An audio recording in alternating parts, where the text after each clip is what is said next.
Hey, so it's been 2 weeks since my last Q&A relating to disillusionment, and so I promised that I would continue to put these videos out here because I still think there's a lot of clarification and learning and growing in this whole theme of disillusionment to really take us to a point of healing, and I know that there are plenty of people out there that are disillusioned. So the question that I wanted to take on today, which is a question I've definitely had asked, is, aren't I just deconstructing?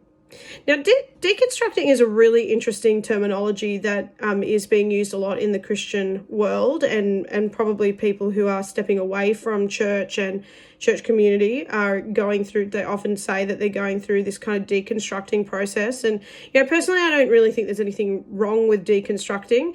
It's not something I've had to do on a massively large scale because my experience is quite different. I find that the people that are often saying they're deconstructing have grown up in the Christian world or have been in the Christian world for a really, really long time. And they often feel like they had been told like certain ways of thinking that, they were taught not to question, like, this is just the way it is, et cetera, et cetera.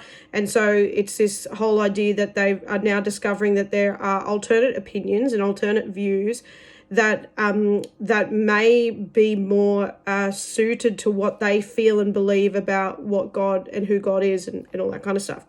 So I personally haven't really gone through a massive deconstructing. I've certainly deconstructed my ideas about church. I ended up in a very different place to what a lot of people who deconstruct end up at. But point is, I did not grow up in the Christian world, and I went to church. I went to church when I was like 19, but I did go to a Christian school.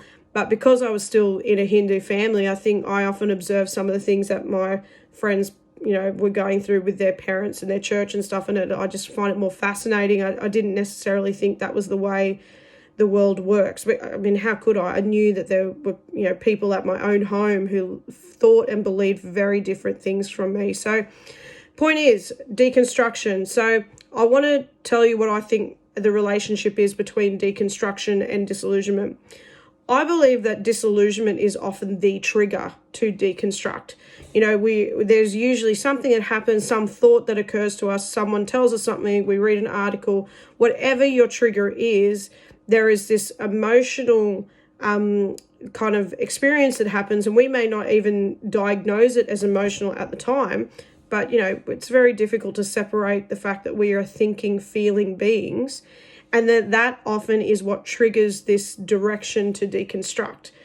Now, the fact is that there might be some things that you do have to deconstruct. There might be some beliefs that you've suddenly gone, what, do I really believe that? And that's fine.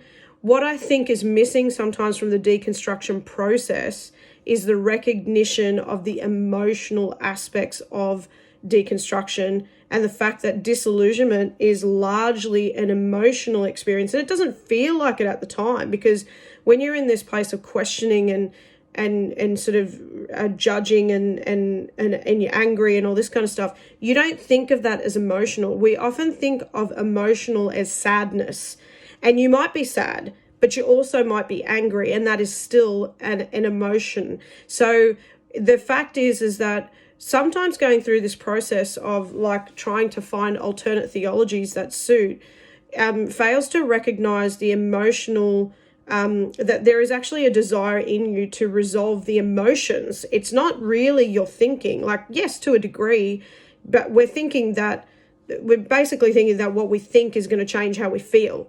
But we're not really built that way. I find it really interesting when I hear, these messages that talk about, just basically managing the mind, and we need to manage the mind, and we need to manage the mind. Well, the mind and the emotions actually work quite cohesively, and to simply change how you think to try and control how you feel, it doesn't always work that way. Sometimes it's the feelings that precipitate the thinking, and it's like, it's sometimes even happening so fast and so cohesively that it would be near to impossible to decide whether it's the emotions that triggered first or whether it was the thinking. So point is that the journey of trying to find alternate theologies is not necessarily going to change the fact that you feel angry, because the people who think that way that you are angry at are still going to think that way, and that's still going to make you angry.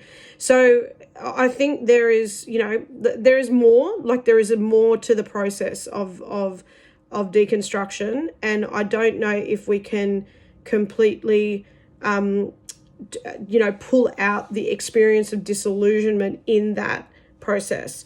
So, it's up to you. I would encourage you to grab my book and to read it and to find out for yourself, am I really deconstructing, or am I actually disillusioned and deconstructing? And because that makes a difference. It means that your search is not just about theology. It's not just about what you think. It's about what you feel. And healing, you may need healing rather than completely changing what you think about stuff. And if you still continue to change what you think about, church, God, all that kind of stuff, after you've had a chance at healing the inside, well, then that's fine. You definitely were deconstructing. But to completely change what you believe when you haven't had a chance to heal what is existing in your heart, it could just be your emotions, like directing, not just directing your choices, but speaking louder in your situation than what you think. So that's my thoughts. I mean, I'm not an expert on this. Like, deconstruction is kind of a newish thing in some ways, but I'm just chucking my thoughts out there because I have seen that people who take the opportunity to address their disillusionment tend to go better through their deconstruction process. It's just an observation. And, if you think you disagree, please, I'm happy to hear how you disagree. There's no problems with that. Like I said, this is just my thoughts that I'm sharing. So yeah, but I obviously wrote this book because I want to help people. And if it also helps you in your deconstructing process, then that is good also. Anyway, that is the Q&A for this fortnight, and I will be offering you up another one in 2 weeks' time. Alrighty, bye.